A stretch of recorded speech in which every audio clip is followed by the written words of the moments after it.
Hey guys, just a quick video for you, just showing you this Kaon rear wheel bracket. I've sort of shown you before, but look, this bracket's been on here for a little while. You can see you just take your spare wheel off, right, undo those 4 nuts or 2 bolts at the bottom, 2 nuts at the top, and it just goes in between there, and there's a spacer that goes at the bottom one. So this will help you space your rear wheel out a little bit also. It's only about 4mm plate, but it brings the tyre out a little bit if you've got a little bit bigger tyre. I think this, if you're using the vehicle for touring, the last thing you want is a spare wheel cover over there, but I think this bracket works with a spare wheel cover, but you don't really want a spare wheel cover in my opinion, just leave it off. And that backing plate, that's what we've done, we've got rid of all that, saves a bit more weight as well. Now I believe this may even gonna be shortened back a little bit on the next model, and maybe some couple of holes along here with the coax, then we can just zip tie the coax right to the bottom of the bracket. But at this stage, that's how it is. So what we've done, we've fitted that bracket. We've shown you already in another video. We fitted the antenna on there. I'll let you know what antenna it is, exactly what model it is. Nice and light, you know what I mean. It's pretty sturdy on there. So the coax comes down. We've removed, see these nuts and bolts that hold the backing plate for the spare wheel. I've removed one of them and put a grommet there, and as you can see, I couldn't get the right size grommet.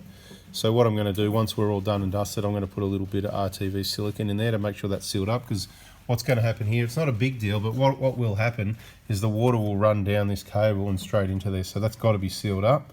Not the end of the world, obviously. Just going to come around here, inside the back here, and I'll show you what's involved. So this is what I've done, okay? There's different ways to do it, but we've popped the rear trim off, and the plastic, as you can see, now that we'll call it the button or the clip or whatever, that's sort of up behind there, where this cable comes out now. I'll try and show you, right? So back off a little bit. So this is where the cable is now, and it comes through basically right about there. Okay, so if you just reach just up there, it's right at the end of my finger there. Comes down here.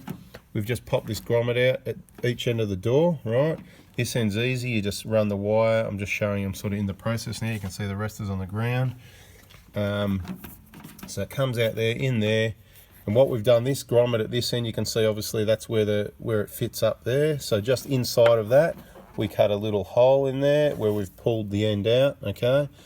So removing these trims, pretty much the same as the 120. So I've got a video on YouTube for that if you haven't seen it already. And of course, same with this trim. Hang on, we've got a bee flying around here. Anyway, with this trim, it's just a matter of taking that screw out there, I think, and then we just pop it back. There's a few clips, you can see those sorts of just sort of pull clips. There's a few along the top there. And of course we just lifted that seal out the way. The messiest part is that grease they put under those seals. Be careful of that.